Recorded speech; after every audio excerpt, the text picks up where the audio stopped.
Welcome all my dear students to Sudharma's Physics Classroom. We are on the chapter Reflection of Light from Class 10 Physics. In the previous class, we have already discussed about the ray diagrams of concave mirror. That means how to draw the diagrams for the image formation by a concave mirror. And we have already understood that concave mirror is a magical mirror and it forms almost all the types of images, right? So today we are going to learn the ray diagrams for convex mirrors. Okay, so today's topics are convex mirror ray diagrams and uses of spherical mirrors. So, where do we use these spherical mirrors? Where do we use these concave and convex mirrors? Depending on the types of image it is formed at different positions. Okay, so initially let's start drawing the ray diagrams for the convex mirror, then go to the uses of it. Okay, so there is a difference from the ray diagrams from concave mirror and convex mirror here. See, we have only two object positions. See, in concave mirror, you know already we have studied almost 6 positions of objects and the characteristics. So this time your job is going to be really easy. Only two diagrams you're going to learn, but be very, very careful. So the first position is object at infinity. We are going to draw the ray diagram for convex mirror. Convex, right? The reflecting surface is bulging outward. So especially in convex mirror, we need to be extremely careful when you draw the rays because it is a diverging mirror. So you have to draw using a scale. Okay, so use a scale to draw the principal axis. Excuse me, I'm drawing it freehand.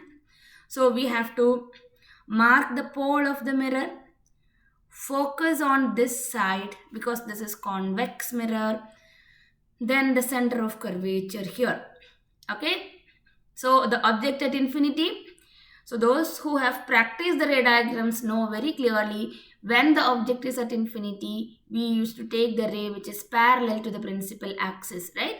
So when I take a ray which is parallel to the principal axis, this is a convex mirror. Remember, it's a convex mirror. It's a diverging mirror. It appeared to diverge from the focus. So how do you make it diverge from the focus? You have to take a scale, keep it at the focus. Okay, so your scale is going to be at the focus, then draw it straight. Okay, that is the trick to draw this convex mirror. So it appeared to diverge from the focus. Now another ray, we need two rays to meet at a position so that we can trace the image. Another ray which is parallel to the principal axis. See, you are going to draw. See, why I am drawing a dotted line? Who can answer this? Why I am not drawing a solid line towards the focus? Definitely it is because this is behind the mirror. When we draw a diagram behind the rays behind the mirror, when we extend the rays, we don't draw solid lines. We have to show it using dotted lines, right? Hope you remember the rule. So the ray will be diverging from the focus. So we can say that image is at the focus. This is behind the mirror. We cannot say it is exactly formed at the focus. Behind mirror, right? It is behind the mirror and we can't see it. And even the rays are diverging from each other. They are not going to meet at each other. Then we can say that it is a virtual image. It's a virtual image. Okay. So convex mirror always forms a virtual image and we don't see any size for this, right? So this is highly diminished. Highly diminished.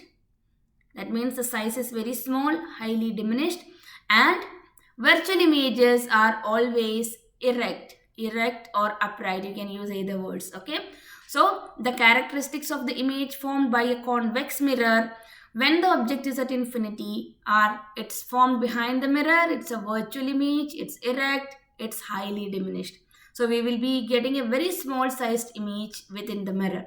It cannot be caught on a screen. That is why we call it as virtual image. Second position, object anywhere on the principal axis in front of the mirror. Definitely the object at infinity is also in front of the mirror itself, but it is just a very large distance from the mirror. That's the difference. So this is somewhere in front of it, nearby the mirror. Okay. So draw a convex mirror. Our procedure is very clear. We are going to draw the mirror first, then draw the principal axis. See, this is very easy. You can enjoy and draw it. It's not at all tough. Compared to the electricity chapters you've learned, this is a very, very easy chapter. So I'm going to mark the pole, focus, and center of curvature. Remember the proportion R is equal to 2F, right? So I'm going to draw an object here. So this is my object, and already we have done many ray diagrams for concave mirror, right? So there is no difficulty in this. We are going to take a ray which is parallel to the principal axis. After reflection, what happens? It appears to diverge from the focus. So I have to just extend it towards the focus. Make sure it is a straight line. Now we need one more ray, right? We need two rays to meet at a position. So next position I'm taking, let it hit the pole of the mirror. Again, I'm repeating this. Do it with a scale. Make sure these angles, it looks almost same, okay? Because angle of incidence should be equal to angle of reflection. Now they are diverging. See the reflected rays. This is one reflected ray, the other one going somewhere else, right? They are not going to meet anyway. So we have to extend it. We have to forcefully meet it. So remember, we are extending the reflected rays, okay? Not the incident rays. We are drawing the reflected rays extended. And remember, extended rays always have to be shown using dotted lines. So here again, I am getting an image, right? So this is forcefully met rays. So this is not real. See, if the reflected rays are really meeting, that is a real image, right? That is the clue I have given you. That is a trick I have given you to remember whether it is a real image or a virtual image. These reflected rays are not really meeting. So this is a virtual image. So it's formed behind the mirror again, right? Behind the mirror. The image is formed behind the mirror. Then it is virtual. Virtual images are erect, or you can use the word upright, right? It's not upside down. Then diminished, smaller in size. It is diminished in size, okay? So convex mirror, we have seen it always produces a virtual diminished image. So if you know these facts, you will be able to answer any question coming from this area, okay? So they will not they'll not directly ask you this is a convex mirror and so and so. They will specify some characteristics and ask us to identify the type of mirror sometimes, okay? And along with the numerical also, we can expect these kind of diagrams. So need to be very, very thorough with the diagrams. Only 2 diagrams for convex mirror. Very easy, right? So 2 diagrams in a single figure you can see here.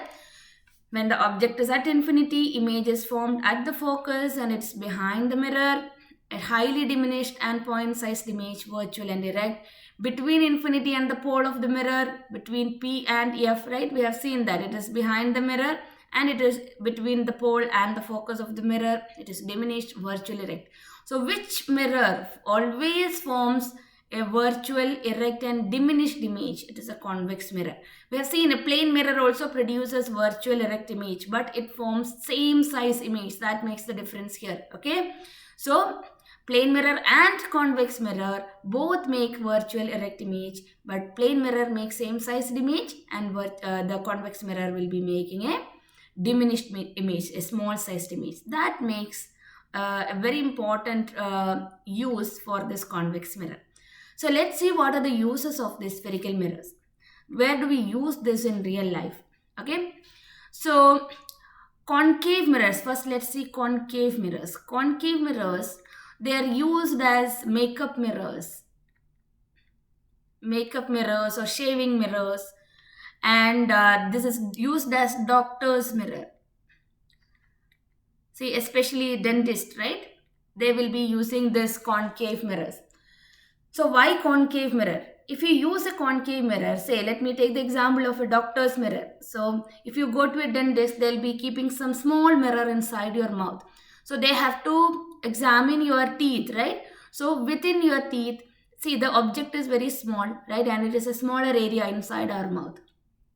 So if he's using a small mirror, so that's a concave mirror of small focal length. So the object falls between the pole and the focus of the mirror. A magnified image will be formed.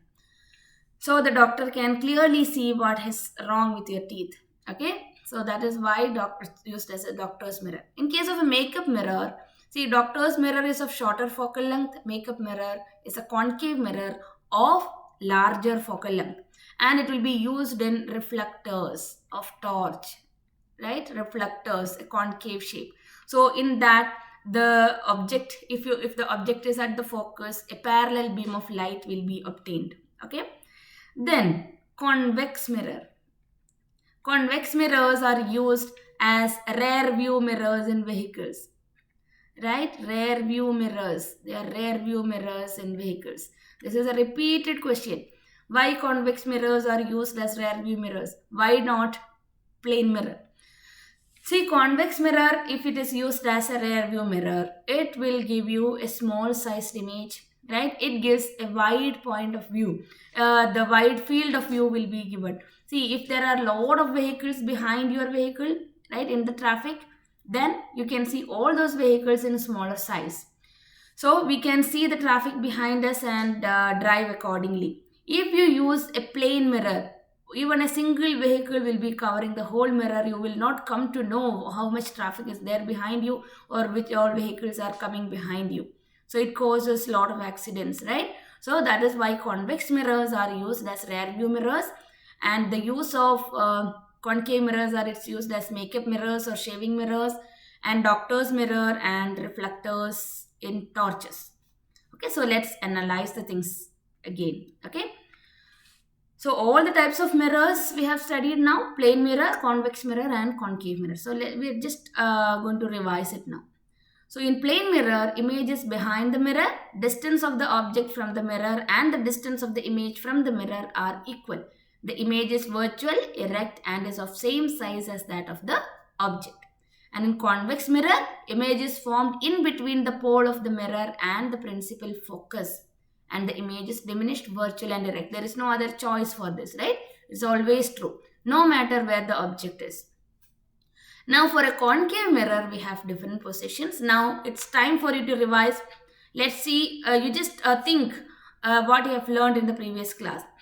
When the object is at infinity, image is at F, right? When the image is at F, it is real, inverted, and highly diminished. When the object is beyond C, image is between C and F, and it is real, inverted, and diminished. Then at C, it will be formed at C itself. It's of same size, real, inverted. When the object is between C and F, image is beyond C. These diagrams I have given you as homework. Hope you have drawn this. Okay. So image is beyond C, you get a magnified real inverted image. When the object is at F, image will be at infinity. It is highly magnified image. And when the object is between pole and the focus, it is behind the mirror, right? This is the position where concave mirror forms a virtual image. Virtual magnified image, that is a speciality of it. It's a virtual magnified image. So this table gives you all clarification about the characteristics of all these three mirrors, image formation. Now, some features of it, right? Plane mirror, the image is behind the mirror, distance to object and distance to image from the mirror are the same. The image is virtual, erect, and is of the same size as that of the object. So normally, see, even though we say it is a makeup mirror is concave, normally a common man will be using a plane mirror for daily purpose, right? For observing the face. So if you are very specific on your makeup, right, then we will be using this concave mirrors. So that is why we call it as makeup mirrors, right? Most of us may not be using this makeup mirrors.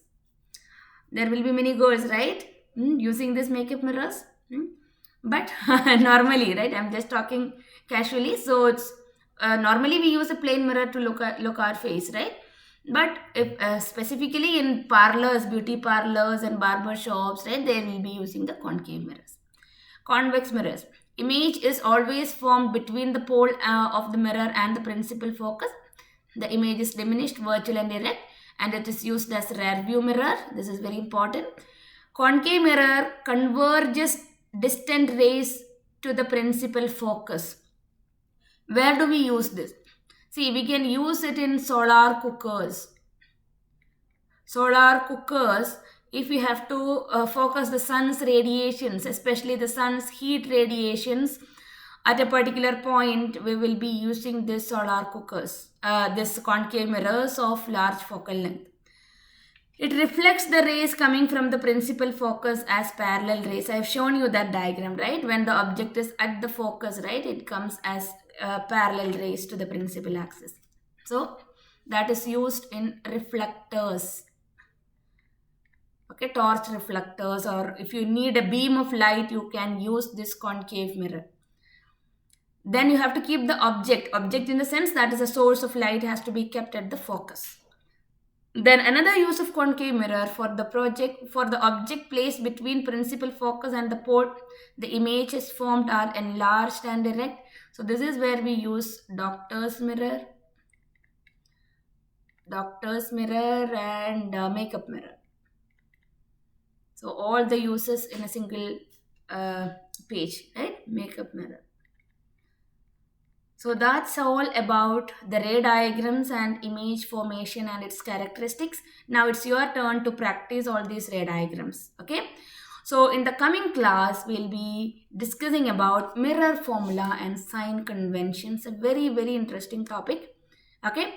So before that, you have to practice. You need to be very, very thorough with the ray diagrams. If you don't do that, the next topic is going to be difficult. Difficult in the sense when I give you the questions, you will not be able to answer it properly. So make sure before next class, that means before next week, before I come with the next class, make sure you're thorough with the ray diagrams. Okay, ray diagrams, practice it, learn. Whenever anyone asks you this is the object position for a particular mirror, you should be able to answer where the image is, what are the characteristics. Okay, so if you are watching this channel for the first time, then please subscribe to the channel and press the bell icon for more updates on the classes. So grade 10 classes every week, 2 classes regularly. I'll be covering all the text back exercises of your syllabus, and I'll be conducting the exams also. Assignments and exams are also conducted, so make use of it. So see you in the next class with mirror formula and the new Cartesian sign conventions and along with the numericals. Okay, so thank you for watching. See you in the next class. Bye.